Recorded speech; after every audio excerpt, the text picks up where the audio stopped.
about to storm, but I wanted to squeeze in this final video that I'm filming today. As you can tell from the title, I want to talk about ways that I have changed and improved my life since the life-shattering breakup that I think statistically many of us go through once in our lives, and I have been initiated.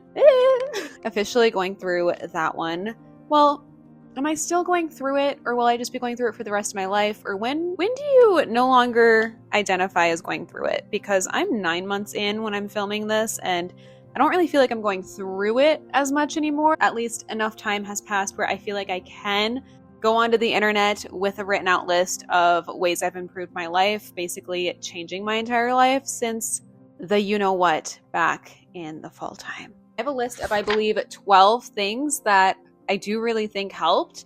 So take some notes and let me know if you can think of any that helped you. Let's get into it. Number 1 on my list is I took up a new hobby / I tried something new. So if you've been following for a while, you know that I started figure skating this last winter, and this has helped so much. Not only did it give me like a new routine, it got me out of the house. It was something active. I was feeling endorphins through the darkest months of winter.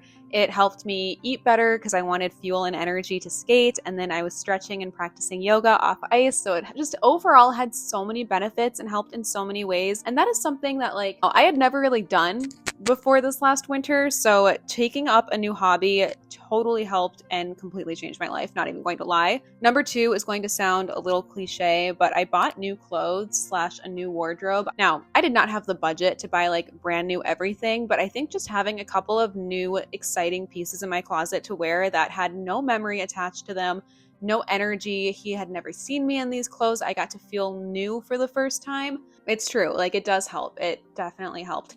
I say that as I'm wearing an outfit that I definitely wore in Italy with him last summer. So what can I say? The body also remembers and keeps score. But having new clothes, I think just helped so much. And I'm talking sale, on sale, garage clothing sale, everything. At least for me, I had to do it on sale, but it helps. Number 3 is I moved at a pace that I was ready for.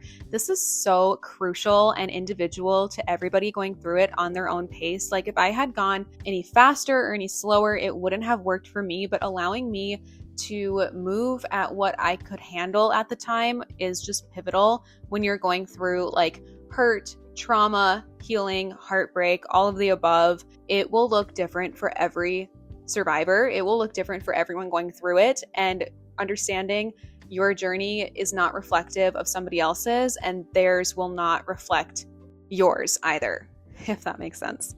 Number 4, I saw many versions of healers. I'm talking tarot readers, psychics, mediums, Reiki healers, a shaman, a chaplain, eventually my therapist. But I saw many different versions of healers, and I think they all helped in their own unique and special way. And I think part of me also just needed such a collective of different versions of healers to find my jam, to find what worked for me, to get a little piece of help, advice, healing through every single individual and angel that had come into my life and helped me in some way. Number 5, this is the longest that I have been single, ever. And I know that says a lot more about me than it does for my past partners. I'm in no rush. So number 5 is just to continue to not date, basically. And it's never I planned on dating when it happened in the past. Everyone kind of just came into my life naturally, and I'm a big fan of things happening organically and meeting people in person and just in divine meet cute type of ways. So I am staying off the apps, and I don't really plan on getting on them, to be honest. Number 6 is I kept a list of everything good that has happened since. This is so helpful, especially on days when I really need those reminders to be able to go through the list and remember all of the good that has happened since that would not have happened if we were still together. Number 1 on this list, I know from heart or by heart, is I started watching Grey's, and I love Grey's Anatomy. It has been my saving grace through the dark times of the I don't know what I would have done without having Grey's Anatomy to dissociate and watch for months when I was really struggling. So that is the first thing on this list of all the good that has happened since, is I started watching Grey's Anatomy.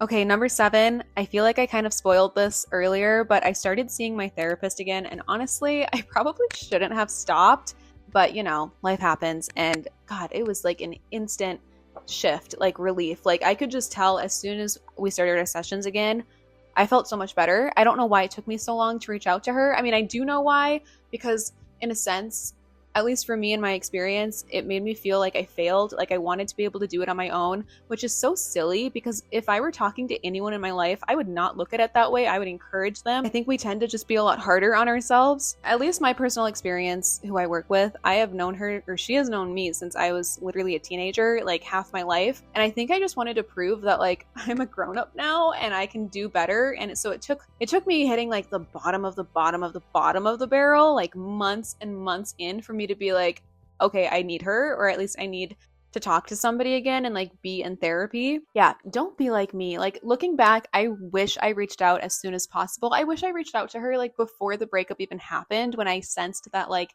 I needed to talk to somebody. It probably would have made such a big difference, but no regrets. And I was meant to be on the path I'm on now. So just got to look at it that way, I guess. Number 8 is going to sound so corny, but I allowed myself to really feel and be sad and cry, knowing that one day I won't be crying like that, and one day it won't hurt that way, and one day I won't feel the way that I feel now. So getting it all out now and being able to heal from that so I don't carry it in my body and store it for later pain down the road, if that makes sense. Number 9 is kind of like a fill in the blank one.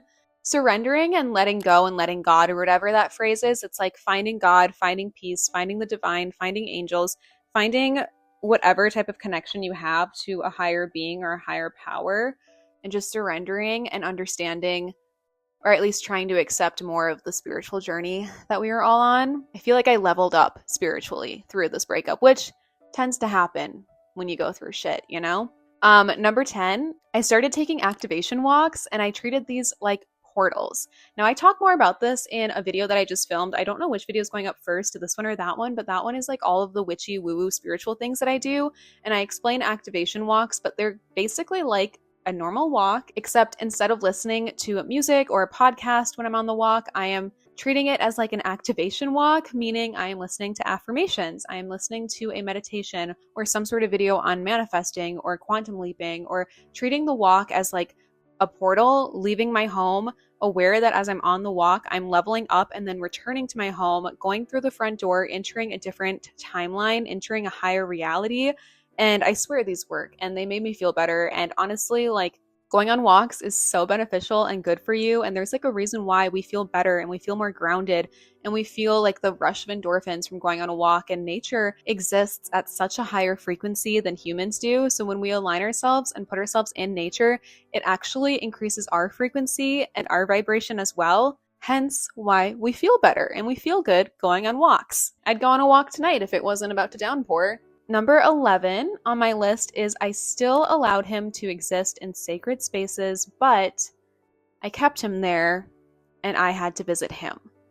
I hope you understand this metaphor, because it is physical, but it's also just like I needed him to still exist in places, whether that is a journal or a physical place, a safe, sacred box of some sort, but I can't have it take over my life or my home or my mind.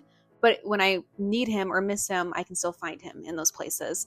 An example, I don't even know if I want to give an example because it's so personal, but you will find your own version of this through healing and like coping, and what you figure out works for you. I have some ways where I can speak to him, I can talk to him, I can write to him, I can send him messages, but it's not all over my reality, if that makes sense. And then number 12, I wrote every freaking thought that I had, poured it into journals and journals and journals. I have a journal that is literally just like a dump of every thought that I had during like the dark days. It was the one that I used for the Artist's Way morning pages. And I can't even open that journal because I know that the pages in there that I wrote would break me if I had to read them again today. That act of like purging every thought onto a page is so beneficial and healing, and I cannot recommend it enough. I would not exist today and be the girl that I am if I did not have the 20,000 journals that it feels like I have in my bedroom that I'm working on, that I'm writing in. And I constantly have so many journals that I'm working on, and I love it. There was something I needed to find some sort of information for my life over 10 years ago. I got out my big box of journals and I was able to answer my own question because of how well I documented my life, and like